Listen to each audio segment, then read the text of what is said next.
Hey everyone, it's Will, Gamer Dad, with another video for you. So after putting this off for a very long time, I decided to get off my butt and start working at eventually clearing some of these EX stages for the Cascading Quakes, which I guess are the Earth type, which are weak to wind. Now in this case, I didn't go with a wind team, although if you have a powerful enough DPS team that can clear these fights, definitely bring something like that instead. In this case, I'm bringing a fire team with a Fire Zone Grasta that's being used by ASMU, and they are vulnerable to fire, although they aren't weak to fire. So that being said, you can see that I'm using Radius to apply Pain with the Absorb Blood, and it is preemptive. I'm obviously using Nokoko as a support in all elemental zones, in this case Fire Zone. She is using her Cat Guardian, which is the shield 35-35 physical and type shield. And of course, I'm using Pride of Miglins as a support from ASMU. And finally, we're using Aldo as our DPS. Now, if you're wondering why I'm using Aldo, for example, over something like ASUN, ASUN does need debuffs on the enemy to kind of maximize his damage. And by having it done this way, I find that Aldo has less requirements, although his DPS is probably less than ASUN. And not only that, of course, the high level light of my Aldo, which is 255, does allow me to do more damage, being that his moves scale with the amount of light on him. That being said, it's all about mitigation at this stage. This is wave 2, and you can actually end it with one well-timed X slash. However, one thing to keep in mind, first of all, you want to boost your damage with Volcano Blade, which gives you extra crit damage 30%. Not only that, by the time you come into this third wave, you must have Elemental Barrier and Cat Guardian. And the reason I found that is that without both in place, I'm taking thousands of damage, and the King, Dogu, slaps you around, and he's much faster than your team on average. And so that's what I find personally works for me. Although, like I said, you can let me know in the comments below if you were able to mitigate it otherwise. Or, of course, in some team comps, you're just one-shotting the enemy anyways, in which case you don't have to worry about this palm slap. Anyways, same thing as usual. Apply Pain, power up Aldo, and get him to do his X Mark II, which is obviously based on light. You can use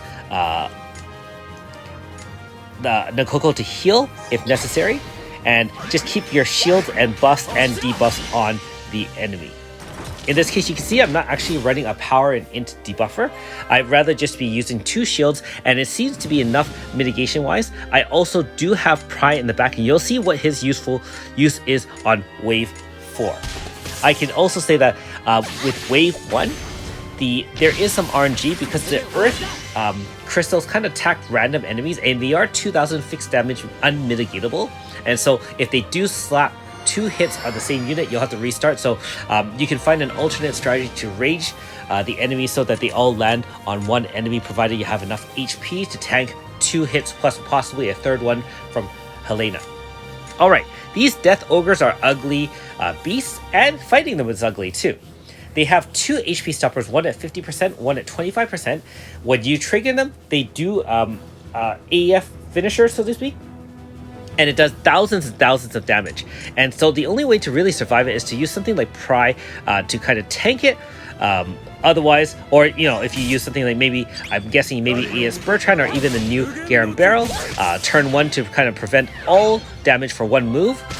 That will work really, really well.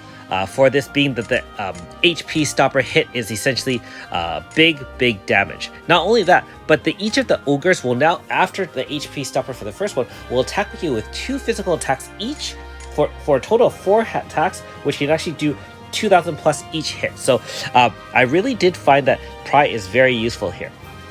Now I will say that I just applied Absorb Blood, of course, guarantee the pain, Indulgence as a preemptive, Flaming Cat Hook. If you have enough damage, you can use that to automatically bring it down to 50% HP. And note that I actually used Dragon Gauze slash to apply 50% HP, physical resistance down to one of the ogres. And I didn't realize at the time, but it's actually a viable strategy. Weaken one of the ogres so it's vulnerable to a hit, use either X slash or your cat slap to deal enough damage to push it to 1 HP stopper, and then your second attack will push it to the second HP stopper. So note that the Death Ogre is only at 25%, and the other Ogre is at 50%. And because you've already triggered 2 HP stoppers on the one, you can actually kill off one of the Ogres, and now the Hell Ogre does heal to 100% HP. However, you don't have to worry about additional HP stoppers if one of them is dead, since they can't do their dual jump kick at you when there's only one left. And so at this point, it's just about beating it down. At the time of filming this video, because I was filming it under multiple tries, I didn't realize that was the case. And so I activated Indulgence right here, thinking that I'd push it to HP 50%. However, did not realize that was the case. And so thank goodness that nothing else happened here, because of course one of the conditions is not to die while doing this fight. And so fortunately for me, I was able to end the fight with the X slash, although of course if I did the cat slap from Nakoko, that would have done a ton of damage, being that she is equipped with a lot of Pain Grasta as well. So I do apologize that my clear wasn't nearly as clean as it should be. However, the fact that I was able to limp through with a few mistakes, make all the requirements, which is 15 turns, no AF, as well as don't die.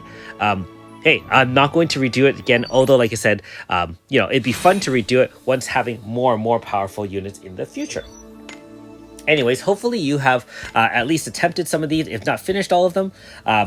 My real life, unfortunately, is still very, very busy.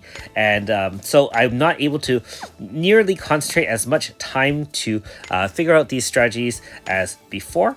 Not only that, but you can see that even by tinkering around with this particular fight, it took me over an hour just from trial and error, retooling some Grasta, for example, making sure my units survived. And so I really find it fun and challenging. However, it does take a lot of time. And so, I'll continue doing it at my own pace and when I have a few extra moments to enjoy myself. Anyways, thanks for watching. We'll see you next time.